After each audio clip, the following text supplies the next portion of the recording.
I skipped this segment last year, so I'm gonna say Merry Christmas this year.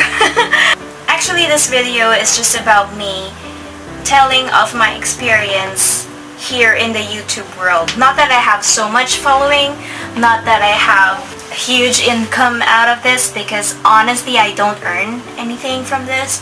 Someone can be a celebrity, someone can be a beauty queen or a model, and even before YouTube they were already being followed in social media, so it was kind of like an easy way for them to just jump into this. So if you're not someone like that, then maybe this film is for you. I'm a very private person, and in the past I've had a bit of like some stalking and some harassment issues, and it was something that I had to consciously deal with, because if I'm not careful, if I so much as forget that there are predators out there, I always get an incident. I get groped, I get indecently touched, and most men deny it, and usually I report it with the company where I work with. I usually report it, and HR usually acts in it.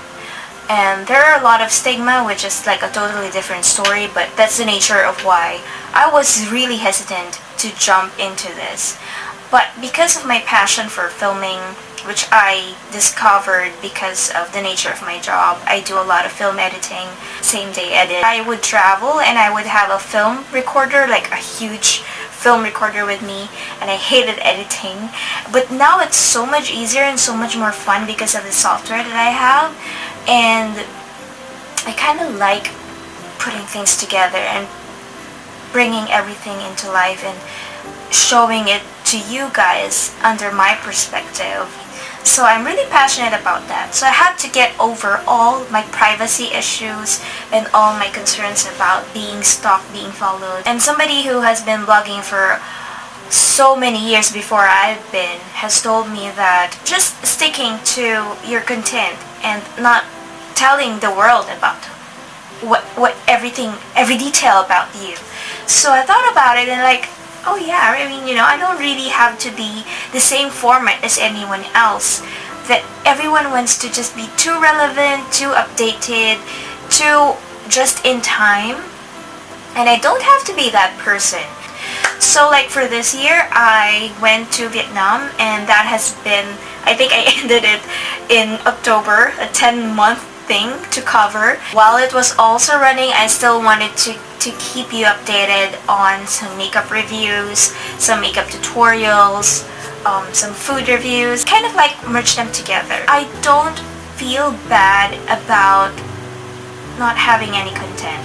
Do it just like how I originally started it. I started it as a hobby, as a passion, and I don't want it to eat me. I uploaded my very first film in January 1 of 2016. It was all the same format as vlogging. And then after some time, I kind of like really followed the analysis of the stats, because YouTube has statistics on how much time people spend on your channel. And I realized that, hey, I mean, I probably needed to shorten some of my films. And compressing your film doesn't mean like you would sacrifice a lot. It's actually more creative to compress the film to a shorter one and actually just really get into the meat of it. I also had some copyright strikes on music that I'm pretty sure I got from No Copyright Sounds. One of my films, like the Bangkok airport film, which probably that time was the most viewed film that I had to take away the audio. I don't know, because I disputed it like many times, and suddenly sometimes it has audio, sometimes it doesn't. Through time, I kind of like really forgot about it. Another film has been viewed more often than that, so I kind of like, forgot about it. So my tip is just for you to not take things too seriously. I did my due diligence, and I know that. But there's nothing I can do if they just decided one day that, oh, this is no longer a royalty-free music. I mean, okay, so I'll just have to take away the music, and okay, sorry for me, because things change. I talked about privacy the first time, and I talked about just take things lightly, and a third about following all those copyright and all those regulations. If you really want to be very careful about it, because I suggest you to be very careful about it. The fourth would be to actually I never really found like a strict content for myself, because some people, they maintain so many accounts and they strictly just follow one type of content, and I've stuck with lifestyle. Sometimes I put out makeup, sometimes I put out food, sometimes I put out travel. I just don't have the time to maintain like 4 channels. For this reason, I'm constantly happy about what I put out. Nobody can tell me, hey, you're deviating from the usual format. And it's not about you staying here because of the exact same format every time. It's about you landing on one of my reviews and finding it useful. I guess those are just some of the very few pointers that I have learned since I started in 2016. I just love filming so much. I love what I can do about it and how digital art can be. And if you're wondering what gadgets I use, when I travel, I use my GoPro Silver 4, and I don't have a stabilizer for it, so that has been a problem. So it's quite tricky, you know.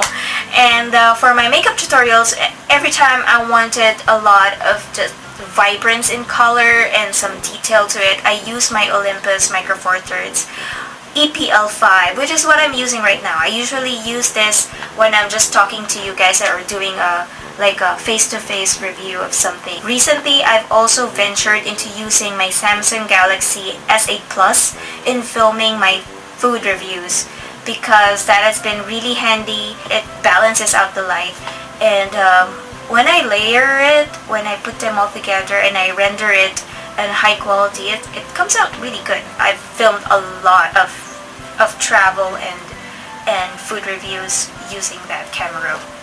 And for lighting, I only had a makeshift. I asked someone from a hardware store to put up 2 towers for me with a lot of light bulbs, and I combined the white and the warm tone bulbs, and it's just makeshift. I've never bought like a ring light. I've used like these Christmas lights because I like the way they balance out something. I still have shadow right there, but this kind of like, you know, minimizes all those shadows. So what else do I have? That's just it, pretty much. I'm not very huge on the gadgets. Software. I use Camtasia 8. I think I had the 7 in 2015, which was where I practiced most of it. And then when I decided I'm gonna take a plunge, I bought myself my own Camtasia before I uploaded my very first film. I found it like really rather uncomplicated. It's very simple, so I liked it.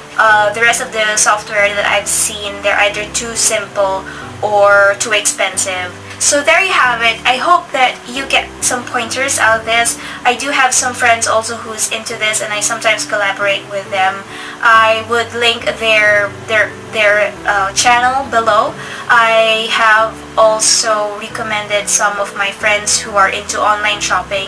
Every time I have like a film, I put out where I bought it, and I promote some of my friends' online shopping, but basically I don't own those websites. And well, what's the end game for me here? I don't really plan on doing this just because I want to earn. I just want to keep on doing this because this thing excites me. Find a goal if you're looking for getting into this, because that's what will keep you on your toes and will not make you bored. Because if you don't really have a clear-cut goal on how you want to do this and how you want to continue doing it, one day just get lazy putting out something out there.